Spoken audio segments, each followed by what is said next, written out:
கற்போம் கற்பிப்போம். வணக்கம் மக்களே. நம்ம குழந்தைகளுக்கு நம்ம சொல்லிக் கொடுக்க வேண்டிய பேசிக்கான 10 விஷயங்கள் என்னன்னு தெரிஞ்சுக்கலாமா? வாங்க பார்க்கலாம்.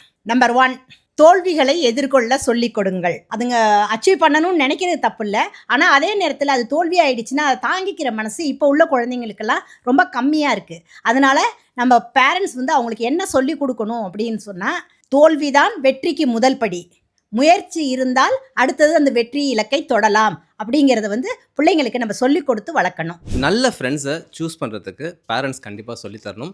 நல்ல ஃப்ரெண்ட்ஸுங்கிறது பக்கத்தில் உட்காரவங்க, சிரிக்கிறவங்க அப்படிங்கிறது மட்டும் கிடையாது.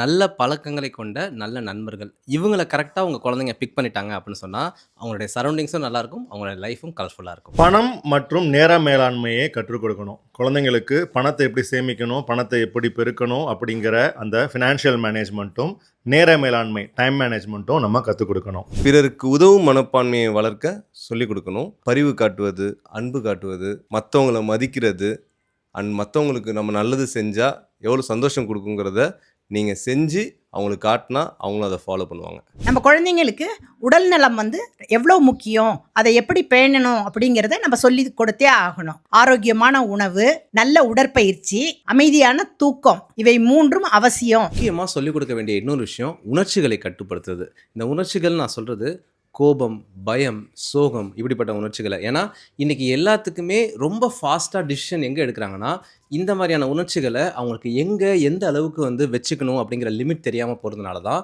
அதை பேரண்ட்ஸ் ஆகிய நாம் அந்த மெச்சூரிட்டியோட குழந்தைங்களுக்கு புரிஞ்ச மாதிரியான அந்த அளவோடையே இந்த விஷயங்களை நம்ம சின்ன வயசுலேயே கற்றுக் கொடுத்துட்டோம் அப்படின்னு சொன்னால் எவ்வளோ பெரிய டிஃபிகல்ட்டான சிச்சுவேஷன்ஸையும் சிம்பிளாக ஹேண்டில் பண்ணிட்டு போவாங்க. நம்ம குழந்தைங்களுக்கு கனவு காணவும் எதையும் துணிந்து செய்யவும் கற்றுக் கொடுக்கணும்.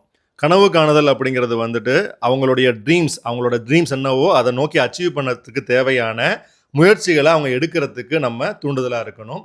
துணிச்சல் அப்படிங்கிறது ரொம்ப முக்கியம். எதையும் துணிந்து செய்ய, பயப்படாத, எதையும் ஃபேஸ் பண்ணக்கூடிய அந்த கான்ஃபிடென்ஸை வளர்த்துக்க அப்படிங்கிறத நம்ம சொல்லிக் கொடுக்கணும். மரியாதையுடன் நடக்க கற்றுக் கொடுங்க. லைஃப்பில் காசு பணம் சம்பாதிக்கிறத தாண்டி மக்களை நிறையா சம்பாதிக்கணும். அந்த மக்கள் நமக்கு மரியாதை கொடுக்கறத தாண்டி நாம் எல்லாருக்கும் மரியாதை கொடுத்து மரியாதை வாங்கணும். பெரியவர்கள், சிறியவர்கள், பெண்கள், திருநங்கைகள், திருநம்பிகள் அப்படின்னு சக மனுஷனாக பார்க்கணும். அவங்களுக்கான மரியாதையை நாம் கொடுக்கணுங்கிறத ஒவ்வொரு நாளும் குழந்தை பருவத்தில் சொல்லிக் கொடுங்க. யாராக இருந்தாலும் மரியாதையாக நடந்துக்கணும், மரியாதையாக நடத்தணும்னு மறக்காமல் சொல்லிக் கொடுங்க. நாங்கள் சொன்ன கருத்துக்களை கேட்டிருப்பீங்க. குழந்தைகளுக்கு இதை சொல்லிக் கொடுக்கலாங்கிற கருத்துக்கள் உங்களுக்கு இருந்துச்சுன்னா அதையும் கமெண்ட்ல ஷேர் பண்ணுங்க. மீண்டும் ஒரு அழகான பதிவுடன் உங்களை சந்திக்கும் வரை உங்களிடமிருந்து விடைபெறுவது உங்கள் நாங்கள். பாய்.